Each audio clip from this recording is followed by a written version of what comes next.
Hello everyone, welcome to our channel. Friends, ఈ వీడియోలో మనం ఈ రోజు మార్కెట్ అనాలిసిస్ గురించి మాట్లాడుకుని రేపటి plan of action and important levels కూడా డిస్కస్ చేద్దాం. ఈ వీడియోని ఎక్కడ స్కిప్ చేయకుండా ఎండ్ వరకు చూడండి. ఖచ్చితంగా ఈ వీడియో మీకు ఇన్ఫర్మేటివ్ అనిపిస్తుంది. ముందుగా నిఫ్టీ పర్ఫార్మెన్స్ చూసుకుందామండి. ఇఫ్ యూ కెన్ సీ ఈ రోజు మార్కెట్ లో మనకి స్లైట్ గ్యాప్ అప్ ఓపెనింగ్ వచ్చినప్పటికీ ఇమ్మీడియట్ గా మార్కెట్ అక్కడ నుంచి రివర్సల్ జరిగింది. ఈ సినారియో గురించి మనం మల్టిపుల్ వీడియోస్ లో మాట్లాడుకున్నాం. ఎప్పుడైనా సరే మార్కెట్స్ ఒక రెసిస్టెన్స్ దగ్గర గ్యాప్ అప్ ఓపెనింగ్ జరిగితే ఇమ్మీడియట్ గా అక్కడ నుంచి రివర్సల్ జరుగుతుంది. అండ్ ఈ రోజు ఓపెనింగ్ చూసుకుంటే ఎగ్జాక్ట్లీ మనకి 26,000 level psychological strong resistance level. So resistance దగ్గర మార్కెట్ ఓపెన్ అయిన తర్వాత immediate reversal and entire day మొత్తం కూడా కన్సాలిడేషన్. అండ్ దీంతో పాటు మీరు రీసెంట్ డేస్ లో ఒక ప్యాటర్న్ అబ్జర్వ్ చేస్తుంటే లాస్ట్ 4-5 డేస్ నుంచి market almost slight gap up opening, immediate correction లేదా ఎంటైర్ డే మొత్తం సైడ్ వేస్ లోకి వెళ్ళిపోతుంది. ఇక్కడ నేను రైస్ చేయాలనుకున్న పాయింట్ ఏంటంటే last week US government India మీద ట్యాక్స్ తగ్గించినప్పటికీ మన ఇండియన్ మార్కెట్స్ ఎందుకని న్యూ హై లెవెల్స్ ఫార్మ్ చేయలేకపోతున్నాయి అంటే లాస్ట్ వీక్ లో లాస్ట్ 1 year నుంచి మన ఇండియన్ మార్కెట్స్ ఏ రీజన్ వల్ల అయితే సఫర్ అవుతున్నాయో అది నెగిటివ్ న్యూస్ నుంచి పాజిటివ్ న్యూస్ కన్వర్ట్ అయినప్పటికీ మన మార్కెట్స్ బెటర్ గా పర్ఫార్మ్ చేయలేకపోతున్నాయి. సో ఫస్ట్ దీనికి రీజన్ గురించి మాట్లాడుకుని తర్వాత రేపటి ప్లాన్ ఆఫ్ యాక్షన్ డీటెయిల్ గా మాట్లాడుకుందాం. మన Indian markets new high levels form అవ్వడానికి major reason quarterly results. So మనకి ఇప్పుడు థర్డ్ క్వార్టర్ సంబంధించిన రిజల్ట్స్ నడుస్తున్నాయి. ఇప్పటి వరకు రిజల్ట్స్ డిక్లేర్ చేసిన కంపెనీలో మోస్ట్ ఆఫ్ ది కంపెనీస్ చాలా డిసప్పాయింటింగ్ రిజల్ట్స్ డిక్లేర్ చేస్తున్నాయి. చాలా మిక్స్డ్ రిటర్న్స్ కనిపిస్తున్నాయి. సో కొన్ని కంపెనీస్ బెటర్ గా పర్ఫార్మ్ చేసినప్పటికీ నెట్ ప్రాఫిట్ తగ్గిపోతుంది, రెవెన్యూ ఇంక్రీజ్ అవుతుంది అండ్ ఓవరాల్ గా నెట్ ప్రాఫిట్ తగ్గిపోతుంది. అండ్ ఆఫ్ కోర్స్ కొన్ని కంపెనీస్ బెటర్ గానే పర్ఫార్మ్ చేస్తున్నాయి. ఇలాంటి మిక్స్డ్ సినారియోలు ఉన్నప్పుడు and more over Nifty 50 almost all time high level దగ్గర ఉన్నప్పుడు బేసిక్ గా ఆల్ టైమ్ హై లెవెల్ అనేది చాలా క్రూషియల్ లెవెల్. ఇలాంటి లెవెల్ ని మార్కెట్ బ్రేక్ చేసి ఫర్దర్ గా పైకి వెళ్ళాలంటే ఇన్వెస్టర్స్ లో చాలా strong confidence or positive sentiment establish అవ్వాలి. ఇప్పుడు క్వార్టర్లీ రిజల్ట్స్ లో కంపెనీస్ అంత బెటర్ గా పర్ఫార్మ్ చేయనప్పుడు ఇలాంటి సినారియోలో ఇన్వెస్టర్స్ కి కాన్ఫిడెన్స్ ఆబ్వియస్లీ రాదు. అందుకనే మన market slight gap up opening వచ్చినప్పటికీ పాజిటివ్ సెంటిమెంట్ లో ఓపెన్ అయినప్పటికీ ఆ ర్యాలీ ఇంట్రాడే లో కంటిన్యూ అవ్వలేకపోతుంది. Because of mixed quarterly results మన మార్కెట్స్ ఇమీడియట్ గా all time high levels break చేయలేకపోతున్నాయి. కానీ మీరు అబ్జర్వ్ చేసుకుంటే లాస్ట్ 2-3 డేస్ నుంచి కొన్ని సెక్టర్స్ బెటర్ గా పర్ఫార్మ్ చేస్తాయి. అందులో ఫస్ట్ థింగ్ మనం మాట్లాడుకోవాల్సింది నిఫ్టీ ఆటో.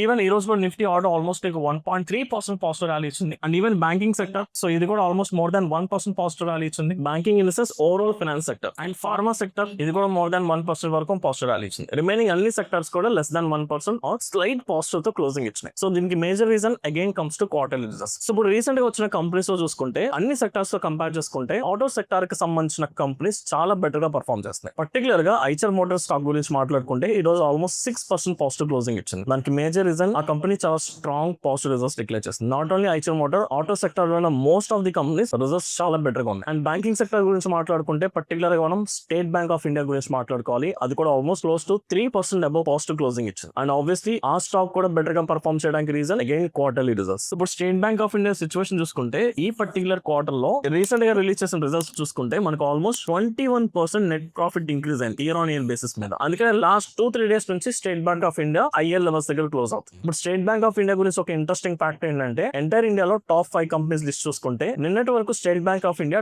టాప్ 5 పొజిషన్ లో ఉంది. బట్ ఈ రోజు టాప్ 5 నుంచి 4th పొజిషన్ కి వచ్చేసింది. ఇప్పుడు ప్రెసెంట్ ఈ company market capitalisation almost 10.9 lakh crore. TCS ని కూడా క్రాస్ చేసి 5th పొజిషన్ నుంచి 4th పొజిషన్ కి వచ్చేసింది. Again because of quarterly results. And ఇక ఫార్మా సెక్టర్ గురించి మనం మాట్లాడుకుంటే ఫార్మా సెక్టర్ ఎందుకు బెటర్ గా పర్ఫార్మ్ చేస్తుంది. ఈవెన్ ఫార్మా సెక్టర్ లో కూడా కొన్ని కంపెనీస్ బెటర్ రిజల్ట్స్ డిక్లేర్ చేస్తున్నాయి. అండర్ ది సేమ్ టైం ఎప్పుడైతే మార్కెట్స్ లో ఒక పానిక్ సిచువేషన్ ఉంటుందో, ఎప్పుడైతే ఇన్వెస్టర్స్ కి కాన్ఫిడెన్స్ ఉండదో అలాంటప్పుడు వాళ్ళు ఎక్కువగా defensive sectors or defensive stocks లో బెట్టింగ్ ఆర్ ఇన్వెస్టింగ్ చేస్తూ ఉంటారు. ఆ defensive stocks FMCG or pharma. So అందుకని ఈ సెక్టార్స్ లో మనం ఈ రోజు గానీ ఆర్ రీసెంట్ డేస్ లో కొంచెం బెటర్ పర్ఫార్మెన్స్ చూస్తున్నాం. ఈవెన్ దో నిఫ్టీ 50 అంత బెటర్ గా పర్ఫార్మ్ చేయనప్పటికీ ఈ సెక్టార్స్ కొంచెం బెటర్ గా పర్ఫార్మ్ చేస్తాయి. సో ఓవరాల్ ఎంటైర్ ఎక్స్ప్లెనేషన్ లో మనం అర్థం చేసుకున్న థింగ్ ఏంటి, ఏ సెక్టార్ ఆర్ ఏ కంపెనీస్ లో అయితే బెటర్ రిజల్ట్స్ వస్తున్నాయో ఆ సెక్టార్ లేదా ఆ కంపెనీస్ హైయర్ లెవెల్స్ కి వెళ్తున్నాయి. రిమైనింగ్ అన్ని స్టాక్స్ ఆర్ రిమైనింగ్ సెక్టార్స్ లో ప్రాఫిట్ బుకింగ్ జరుగుతుంది. సో ఓవరాల్ గా మనకి ప్రెసెంట్ ఇప్పుడు ఇండెక్స్ డ్రివెన్ మొమెంటం కంటే stock driven momentum, nothing but stock specific activity ఎక్కువగా విట్నెస్ చేస్తున్నాం. సో ఇలాంటి టైం పీరియడ్ లో మీరు ఒకవేళ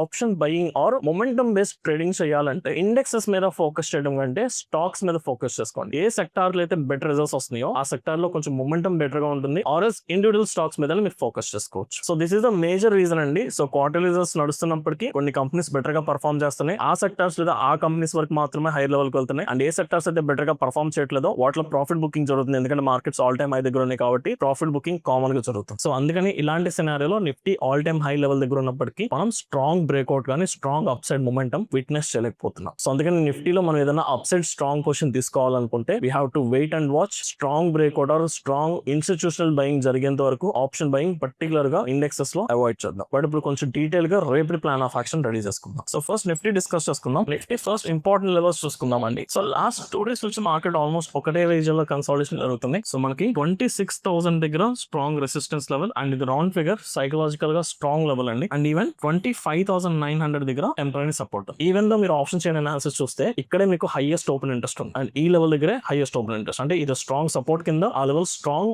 రెసిస్టెన్స్ కింద కనిపిస్తుంది. సో దీన్ని బట్టి సింపుల్ ప్లాన్ ఆఫ్ యాక్షన్ అంటే మార్కెట్ లో నెగిటివ్ సెంటిమెంట్ ఇంకా ఎస్టాబ్లిష్ అవ్వలేదు. మార్కెట్ సెంటిమెంట్ పాజిటివ్ కానీ పాజిటివ్ అయినప్పటికీ మార్కెట్ లో స్ట్రాంగ్ మొమెంటం రావట్లేదు. బట్ ఇలాంటప్పుడు ట్రేడ్ చేయాలంటే ఓన్లీ లెవెల్స్ దగ్గర మాత్రమే రియాక్ట్ అవుదాం, అది కూడా crucial levels. So sentiment positive ఇంకా ఉంది కాబట్టి బయింగ్ ఆపర్చునిటీకి ఫస్ట్ ప్రయారిటీ ఇద్దాం. సో ఇలాంటప్పుడు ఒకవేళ బై చేయాలంటే సో ఫస్ట్ లెవెల్ ఒకవేళ మనకి ఎప్పుడైతే 26,000 లెవెల్ బ్రేక్ అవుతుందో this is the psychological resistance కాబట్టి ఈ లెవెల్ క్లియర్ గా స్ట్రాంగ్ బ్రేక్అవుట్ జరిగితే ఫర్దర్ గా మనం అప్సైడ్ ర్యాలీ విట్నెస్ చేయొచ్చండి. సో మనం ఇందాక మాట్లాడుకున్న సినారియో బట్టి అంత స్ట్రాంగ్ ఇండెక్స్ మొమెంటం జరగట్లేదు కాబట్టి సో ఈవెన్ 25,900 ఆర్ 25,800 సపోర్ట్స్ దగ్గర కూడా బయింగ్ ఆపర్చునిటీ ప్లాన్ చేసుకోవచ్చు. బట్ మొమెంటం రావట్లేదు కాబట్టి ఈ రెండు లెవెల్స్ దగ్గర ట్రేడ్ తీసుకోవడం కంటే నేను పర్సనల్ గా 26,000 లెవెల్ అప్ సైడ్ బ్రేక్ అయినప్పుడు అప్పుడు నిఫ్టీలో directional trading nothing but up side direction తగ్గట్టుగా ట్రేడ్స్ ఎగ్జిక్యూట్ చేస్తాను. అప్పటి వరకు నిఫ్టీలో ప్యూర్లీ ఆప్షన్ సెల్లింగ్ మాత్రమే ఫోకస్ చేసుకుంటాను. సో ఈ ప్లాన్ ఆఫ్ యాక్షన్ రేపనే కాదండి, ఈవెన్ రేపు మార్కెట్ ఇదే రీజన్ లో కన్సాలిడేషన్ జరిగిన ఈవెన్ ఎల్లుండికైనా ప్లాన్ ఆఫ్ యాక్షన్ ಇದೆ. ఈవెన్ నిన్న వీడియో చేయకపోవడానికి మేజర్ రీజన్ కూడా ఇది, ఎందుకంటే మార్కెట్ లో స్ట్రాంగ్ మొమెంటం లేదు. డే బిఫోర్ ఎస్టర్డే మనం ఏ లెవెల్స్ అయితే మాట్లాడుకున్నామో నిన్న కూడా అదే లెవెల్స్, ఈ రోజు కూడా అదే లెవెల్స్ మాట్లాడుకున్నాం. సో